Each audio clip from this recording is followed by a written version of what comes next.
ప్రియమైన వారలారా, యేసుక్రీస్తు నామమున మీకు నా ప్రేమపూర్వక శుభాకాంక్షలు. ఎలా ఉన్నది? ఈ స్థలం అందంగా ఉన్నదా? ఒక సముద్రము, ఆ సముద్రము ఆనుకుని ఉన్న ఒక గొప్ప సిటీ ప్రాంతము. ఇది నేను చెప్పినట్టుగా మలేషియాలో సారవాక్ అనే రాష్ట్రములోని మిరి అనే ఒక పట్టణము. ఆ పట్టణములో ఇలాంటి ఒక అందమైన స్థలము ఉన్నది. సముద్రము ధరిని ఆనుకుని ఉన్న ఒక సుందరమైన పట్టణము.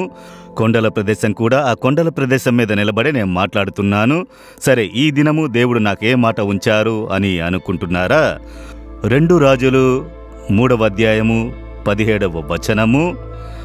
యెహోవా సెలవిచ్చినదేమనగా, గాలియే గాని వర్షమే గాని రాకపోయినను మీరును మీ మందలను మీ పశువులను త్రాగుటకు ఈ లోయ నీళ్లతో నిండును. యెహోషాపాత్ అనే యూద రాజు వచ్చి యుద్ధమునకు వెళుచున్నాడు. 2 రాజులు ఒకటిగా చేరి యుద్ధమునకు వెళుచున్నప్పుడు హఠాత్తుగా ఒక ఎడారిలో చిక్కుకుని నీరు లేకుండా కష్టపడ్డారు. రాణువము, వారి గుర్రాలు, మృగజీవులన్నీ ఉంటాయి, అన్నీ ఉన్నవి. అయితే నీరు లేవు, త్రాగుటకు నీరు లేవు.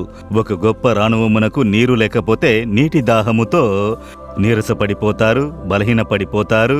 కొన్ని రోజులకు మరణము సంభవిస్తుంది. అలాంటి ఒక ఇక్కట్టైన పరిస్థితి. ఈ యెహోషాపాతు దేవుని విశ్వసించిన మనిషిగా ఉన్నందున యెహోవా మాకు ఏం చెబుతాడు, ఈ ఆపద నుండి మాకు ఏం జరుగుతుంది, ఇలాంటి ఆపదలో మేము చిక్కుకున్నాము, ఎలా, ప్రాణము పోయే పరిస్థితి కదా అని చెప్పి ఒక దేవుని ప్రవక్తను అడుగుచున్నారు. అప్పుడు దేవుడు ఏం చెప్పెదరు అని చెప్పి అతడు మొర్రపెట్టినప్పుడు ప్రభు ప్రార్థనకు జవాబునిచ్చుచున్నారు. ఈ లోయ అంతటా మీరు కాలువలను త్రవ్వండి. నీరు వచ్చి నిలబడాలంటే ఆ గుంతలు అవసరం కదా. గోతులను త్రవ్వండి. చాలా గొప్ప సైన్యము, గోతులను త్రవ్వండి. మీరు గాలినే కాని వర్షమునే గాని చూడరు, లోయ నీటితో నింపబడును అని దేవుని మాట వచ్చుచున్నది. అది ఎలాగండి? ఇది ఎడారి, ఇక్కడకు నీరు వచ్చేటొక స్థలము లేదు. ఇప్పుడు వర్షాకాలం కాదు, గాలి లేదు, వర్షము వచ్చు పరిస్థితి లేదు. దేవుడు చెబుతున్నాడు, పరిస్థితులను చూడకండి, నేను చెబుతున్నాను, గోతులను మాత్రం త్రవ్వండి. గాలిని మీరు చూడరు, వర్షమును మీరు చూడరు. మీకవసరం నీరు కదా, నీరు వచ్చును.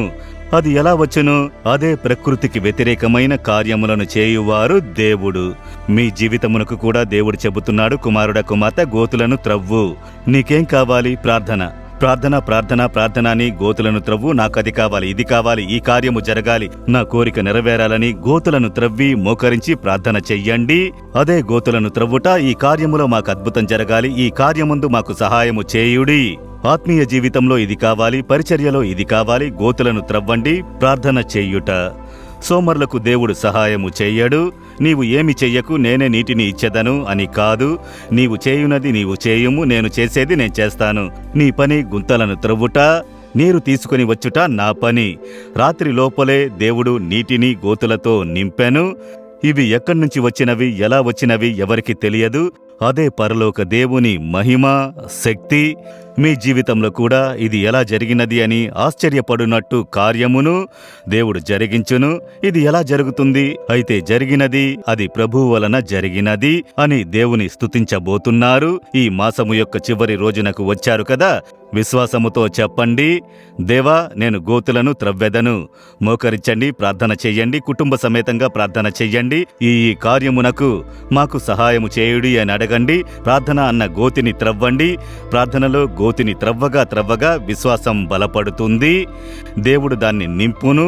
మీరు ప్రార్థించే కార్యములన్నిటిలో అద్భుతము జరుగును. కార్యములు వర్ధిల్లునట్లు చేయుదురు. అవసరాలు సంధించబడును, కొరతలు తీర్చబడును. నడుచుటకు మార్గమే లేదు. త్రోవలేని స్థలములో త్రోవలను కలుగజేయువారే ప్రభువు, జరగని దాన్ని జరిగించువారే ప్రభువు.